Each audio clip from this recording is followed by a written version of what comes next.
Welcome to The Explainer.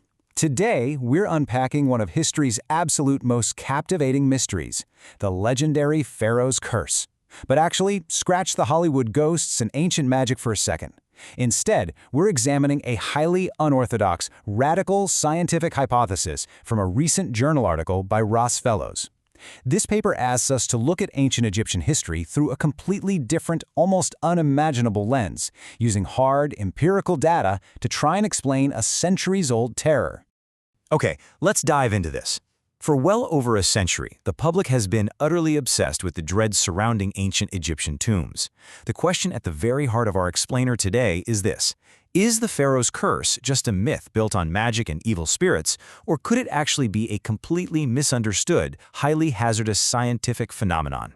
The source paper we're looking at today investigates this ancient cold case by completely stripping away the supernatural and focusing entirely on modern medical and environmental evidence. To really understand the gravity of this, just listen to this chilling ancient inscription found carved on tomb walls. "They that break this tomb shall meet death by a disease that no doctor can diagnose." Now, back in the 1920s, during the absolute height of Egyptomania, early Egyptologists like Howard Carter, the guy who famously discovered King Tut's tomb, completely dismissed these warnings. Carter scoffed at them, saying all sane people should dismiss such inventions with contempt, basically treating them as mere local superstitions. But as we'll see from the data, that dismissal might have been tragically premature. Section 1. Magic or radiation sickness. The medical anomaly. The source paper grounds its radical hypothesis by investigating the highly unusual, premature deaths of the very archaeologists who opened these ancient sites. Take a look at this startling data. We have a list of truly iconic Egyptologists who suffered untimely or highly unusual deaths. Lord Carnarvon, the sponsor of Tut's tomb, died at just 56 from what was vaguely diagnosed as blood poisoning and pneumonia mere weeks after entering the tomb. Arthur Weigale, an independent excavator, died prematurely of cancer at 54. Even Howard Carter himself eventually passed away from Hodgkin's lymphoma at 65. And much earlier, J.F. Champollion, the famous hieroglyphic translator, died of exhaustion and apoplexy at just 41 after spending months studying texts inside the pyramids at Saqqara. The paper points out that these deaths closely mirror the very specific symptoms of hematopoietic cancers and radiation sickness.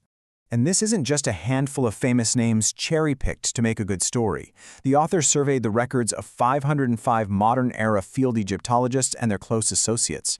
Get this, they found that sudden deaths attributed to cancer and cardiovascular failure in this specific group were roughly 10 times the expected baseline rate for Western Europeans of that exact same time period. That is a massive statistical anomaly, 10 times the expected rate. It strongly suggests these explorers were repeatedly exposed to a severe, localized environmental hazard. Section 2. Decoding Ancient Texts, a Radical Translation. The author proposes a highly controversial re-examination of ancient Egyptian funerary literature, and this brilliantly illustrates the divide between Orthodox history and this new fringe theory. Orthodox interpretations tell us that ancient texts are speaking of spiritual food offerings, like saffron cake, and spiritual entities known as the Ba and Ka souls. But the unorthodox hypothesis claims these are profound mistranslations. The author suggests saffron cake is actually yellow cake uranium-235, and the spirits represent alpha, beta, and gamma radiation. It is a stunning leap to consider that they were describing nuclear materials. Looking directly at the primary sources, we find excerpts from the Book of the Dead. The standard translation reads that the god Osiris is given saffron cakes in a coffer. But the author of our source paper argues that these specific hieroglyphs actually refer to yellow cake, which is the crude yellow-colored ore of uranium.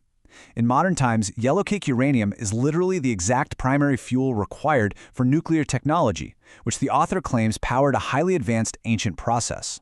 And the textual evidence proposed here gets even more specific. There are excerpts from the coffin texts detailing food spells, and the paper makes the startling claim that these spells explicitly mention this magic food being provided in 2, 3, 5 portions. According to the hypothesis, this is not just some random recipe ratio for ancient bread. The author argues it directly and deliberately corresponds to the specific fissile isotope uranium-235.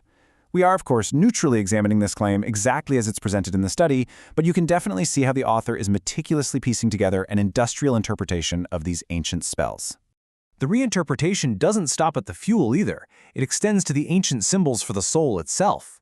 The paper reframes the Ba, which is typically depicted as hovering birds, as naive, childish imagery used to represent particle radiation. Specifically, alpha particles as a large, slow goose, and beta particles as a small, quick, and dangerous sparrow. Even more alarming is the Ka, usually depicted as a snake. The author claims this represents straight-moving, highly penetrating, and venomous gamma waves. And the Nahos, the traditional stone shrine.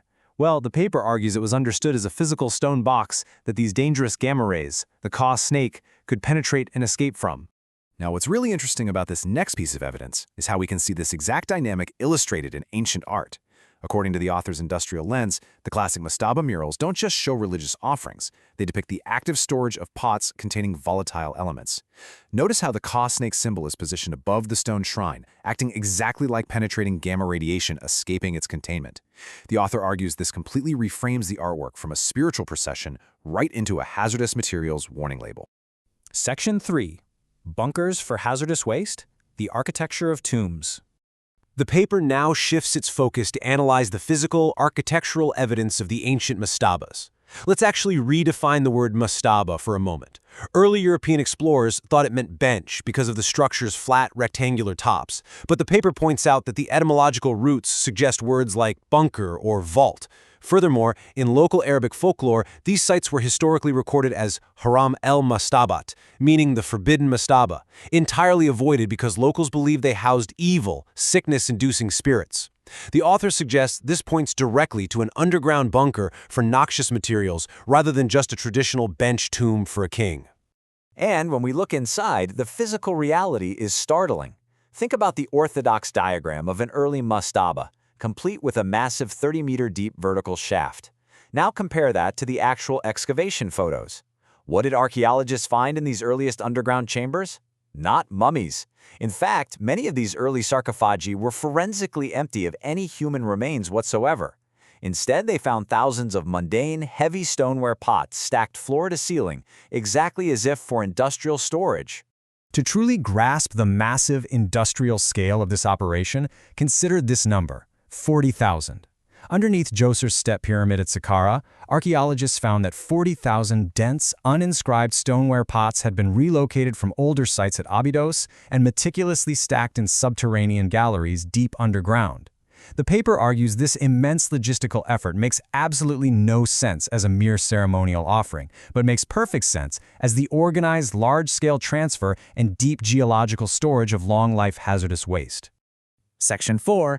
Anomalous radiation levels in modern surveys. So, what does modern environmental testing actually say about the inside of these structures today? Well, the environmental data here is quite alarming. Modern surveys have detected radon gas levels up to 4,592 becquerels per cubic meter in the ruins at Saqqara. To put that in perspective, the World Health Organization's safe indoor reference level is just 100 becquerels. These levels are an order of magnitude above advised safety limits. Crucially, the paper highlights that these massive radiation spikes are highly localized to the tombs and cannot be easily explained by natural background radiation, mainly because the surrounding bedrock is limestone, which is a stone that rarely contains trace uranium. When you pair those modern radiation readings with the ancient texts, a highly provocative picture emerges. Listen to this excerpt from the Book of the Dead. I hate filth. I detest feces. I reject urine. What I hate is buried in the cavern of the underworld, where those things cause fear and terror. The author of the study connects this directly to the anomalous radiation, arguing this text describes the deliberate, deep underground burial of everlasting harmful excrements or wastes born of a hazardous nuclear process. Section 5. Conclusion. Reevaluating ancient history. We have walked through a truly radical hypothesis today from the source material, using an entirely different framework to try to solve an ancient, deadly mystery. So the crucial point is how this paper pieces together multiple seemingly unrelated anomalies into one cohesive theory.